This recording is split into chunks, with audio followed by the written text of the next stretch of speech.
देखो, आजकल ना ओपीडी के अंदर मोस्ट जो कॉमन केस आ रहे हैं ना, सबसे ज़्यादा आज जो हम डिस्कस कर रहे हैं वो अपर रिस्पिरेटरी ट्रैक इन्फेक्शन का है।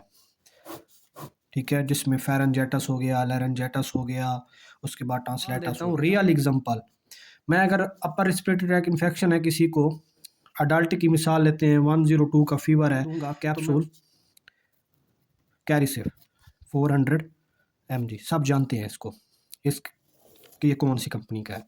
ये 100 रुपये का एक पड़ता है। उसके बाद मैं दूंगा उसको पैनाडॉल। ये ओडी डोज होती है, 24 घंटे में एक कैप्सूल होता है।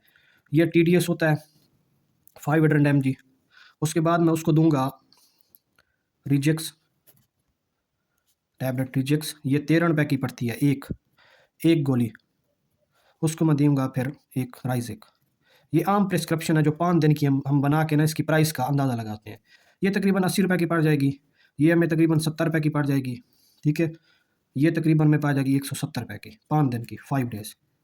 अच्छा, दूसरी तरफ मैं ऐसे ब्रांड लिखूंगा जो टॉप नेशनल ब्रांड है, टॉप कंपनियों के ब्रांड हैं, लेकिन वो ना प्रमोशन करवाते हैं, सिर्फ दवाई बनाते हैं, मार्केट में रख देते हैं। मार्केट में वो इस तरह आती है, उसकी कोई प्रमोशन के ऊपर 1 रुपये का भी कोई चार्ज नहीं है।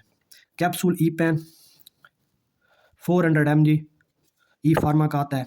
ये हमें पड़ता है 50 रुपये का एक, यानी 5 दिन के लिए। ये हो गया 500 रुपया, ये हो गया 250 रुपया। अब अंदाज़ा लगाएं आप।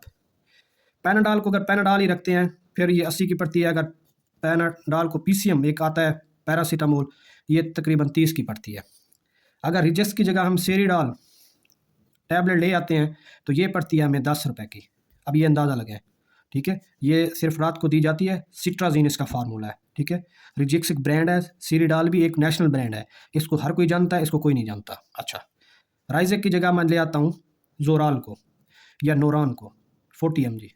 अब ये 38 रुपये का एक कैप्सूल है, ये 10 रुपये का एक कैप्सूल है।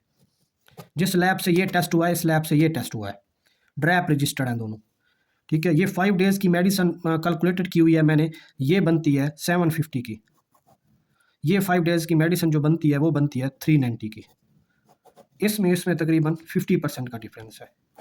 अब एंटीबायोटिक रेजिस्टेंस क्यों है? क्योंकि अगर मैं एक मिडिल फैमिली का लोअर मिडिल क्लास बंदा आ गया, उसको 5 दिन भी लाजमी देनी है, क्योंकि इसका 5 दिन का कोर्स कम से कम लाजमी है।